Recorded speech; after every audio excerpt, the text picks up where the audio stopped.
When I realized she couldn't open her house key, she called out to her mother-in-law. "Mother-in-law, I'm sorry, but I can't open my house key. What should I do?" I asked. However, the response from the mother-in-law was the exact opposite of my expectation, and it was in a tone of mockery. The mother-in-law said with a laugh, "Who intends to let you into this house? Please replace the key and pay $300 and leave. You don't have a room anymore." I was surprised and said, "Huh? But I don't live here." The mother-in-law looked surprised. "What?" I was smiling and explained the situation in detail to the mother-in-law. "My name is Catherine, and I am currently a 28-year-old office worker. She does not have any special talents or abilities, but she has a knack for sensing people's feelings. She was the first to notice when her mother was ill or when there were signs of her parents divorcing. Her parents divorced when she was in the 8th grade, but she looks back on her family relationships before that as relatively harmonious. One day, I witnessed my father preparing to go out, looking a bit restless. At that moment, I threw a curious question at him. 'Dad, is there something fun waiting for you?' She tried saying. My father looked a little flustered. Father hesitated and replied, 'Well, there might be.'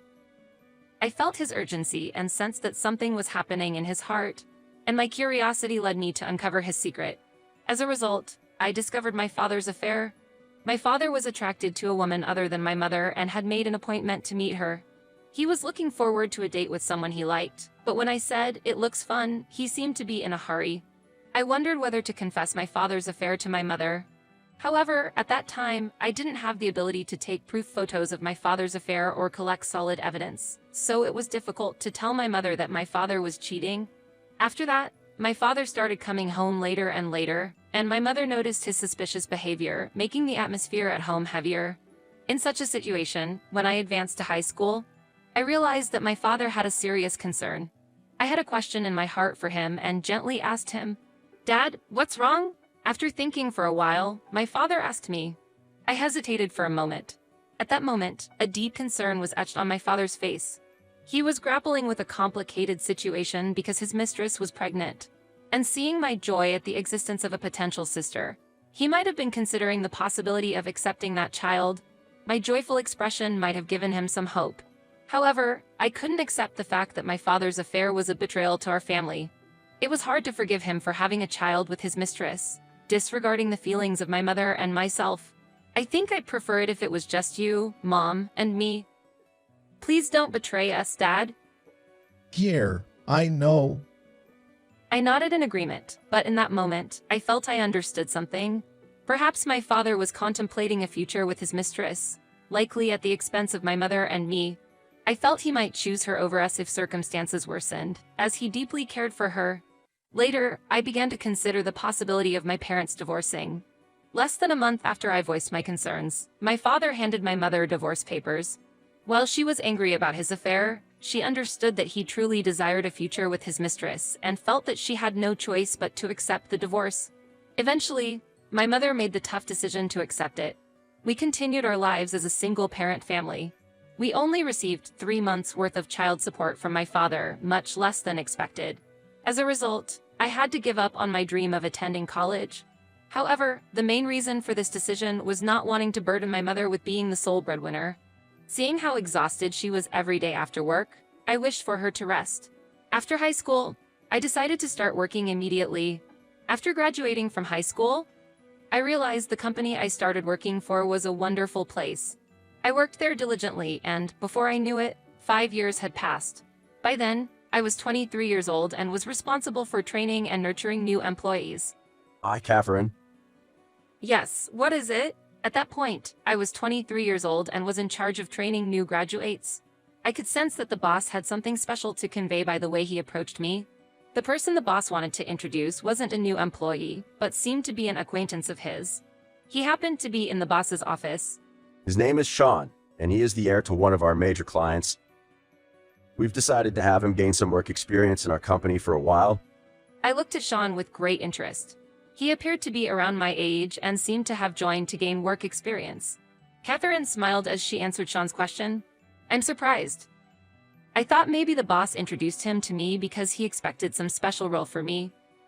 But if that's the case, I'd be happy to help mentor Sean just like the other new graduates. Because of the boss's introduction, I agreed to mentor Sean. He showed a serious attitude towards work. Sean also actively tried to communicate during breaks and outside the company. Catherine, have you been with this company for a long time? Catherine nodded thoughtfully. Yes, for over 5 years now. Sean looked surprised. That means you've been working here since you graduated from high school. It's really incredible to stay at one place for so long. Catherine looked at Sean with gratitude.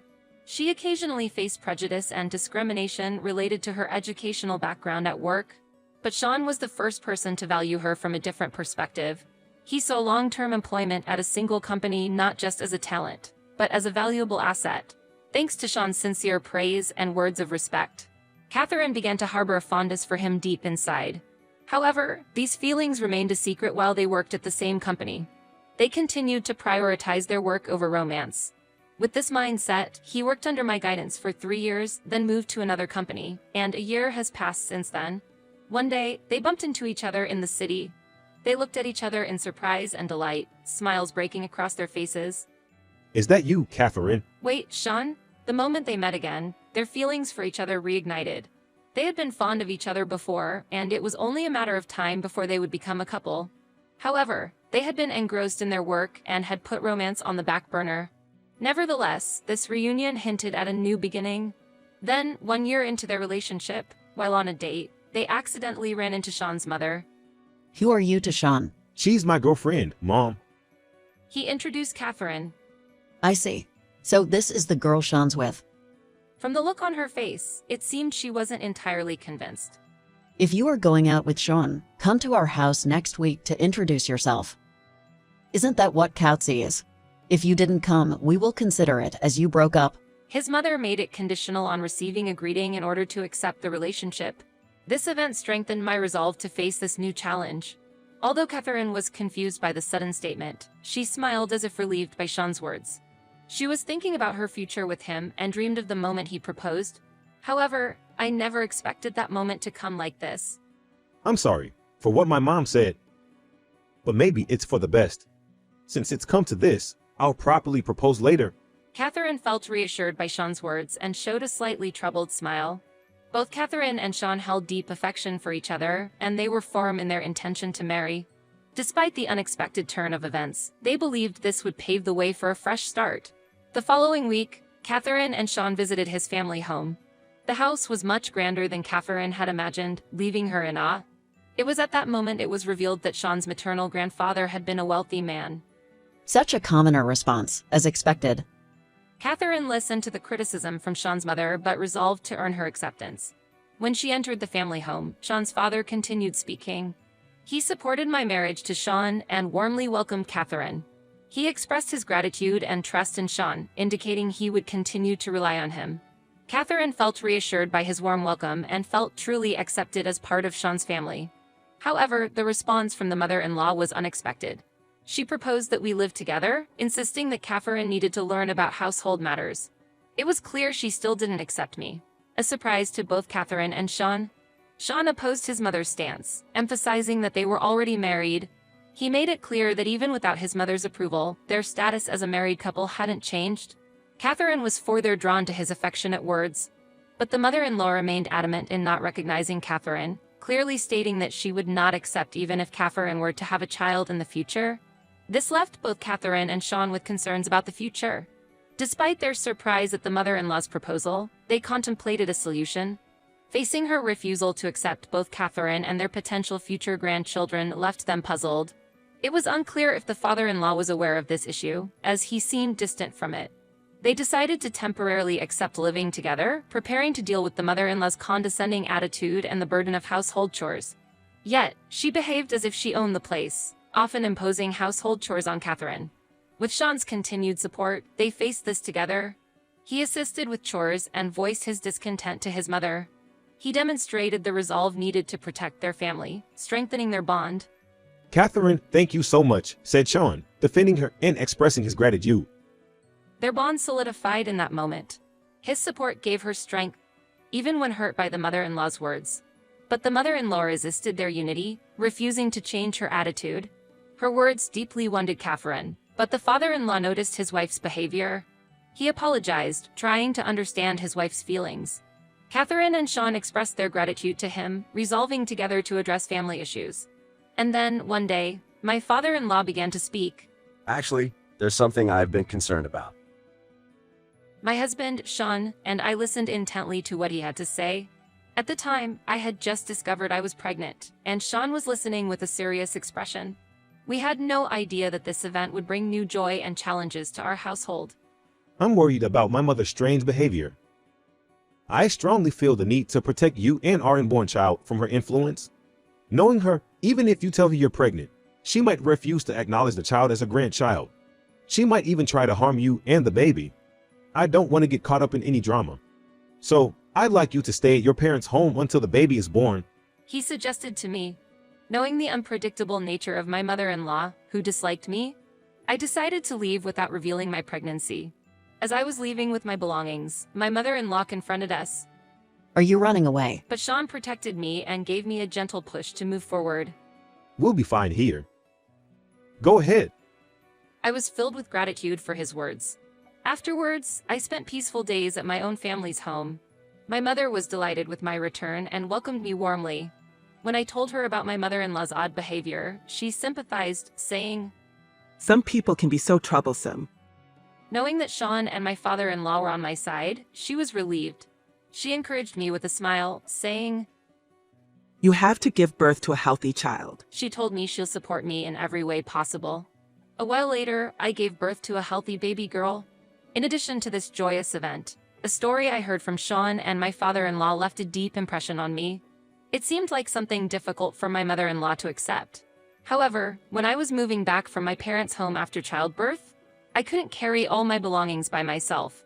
So, I left the newborn with my mother and went back to my in-laws' house to retrieve a few essential items. But for some reason, the key wouldn't fit in the front door. The key that usually worked without issues suddenly stopped functioning. As I fumbled with the key, I saw my mother-in-law peeking through the window. Excuse me, mother-in-law, I can't unlock the door to the house. Upon hearing this, the mother-in-law responded with mocking words. Who would let someone like you into this house?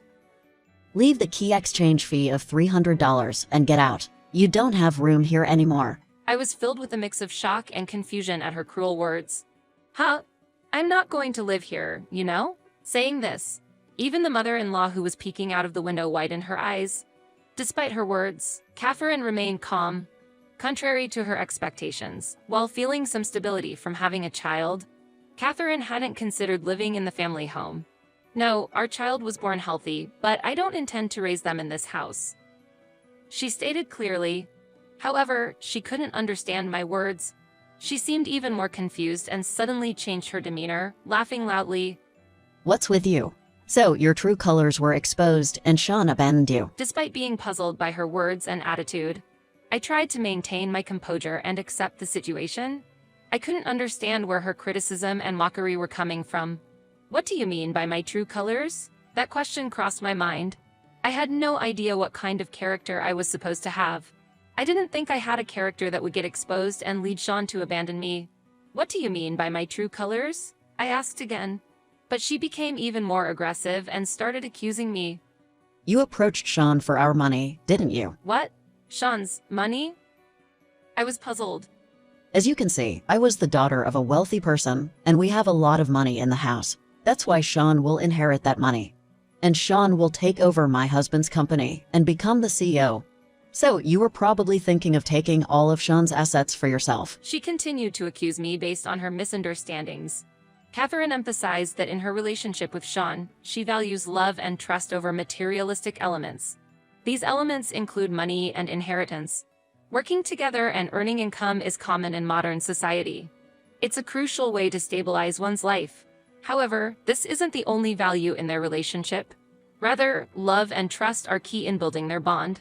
Sean also does not believe that she marries for money. He understands she loves and trusts him.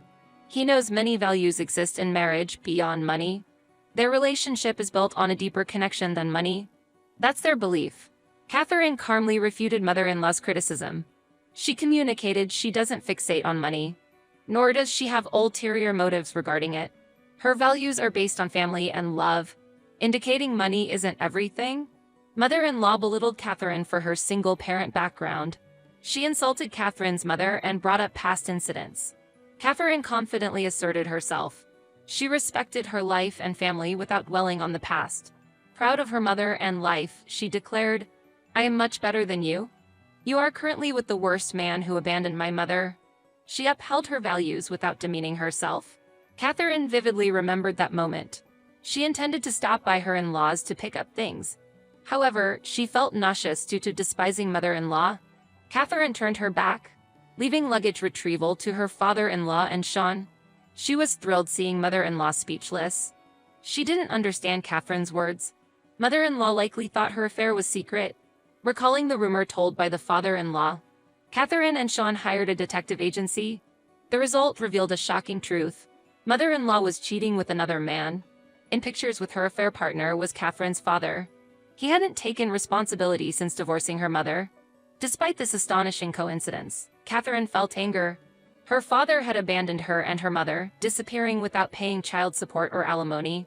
Now he seemed to be on the verge of breaking up another family, which infuriated her. After her mother-in-law called us poor and made derogatory remarks about us being a single-mother household, it turned out she herself was having an affair. This revelation further disappointed Catherine in her. She had never been fond of her mother-in-law, and this incident only intensified those feelings. After I left my in-laws' home, Sean and father-in-law had a conversation with their wife. They decided to sell their lavish house and get a divorce. Father-in-law was ready for a new beginning, and it seemed Sean was too, prepared to end his relationship with his wife. However, the mother-in-law was shocked by the decision and called me. She was in turmoil and lashed out, but I responded calmly.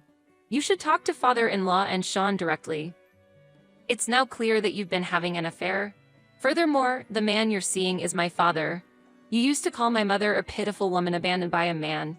But you were just quoting something my father said, weren't you? You used those words because you're seeing my father, right?" The mother-in-law looked shocked and anxious, realizing we knew about her affair. The man I'm seeing.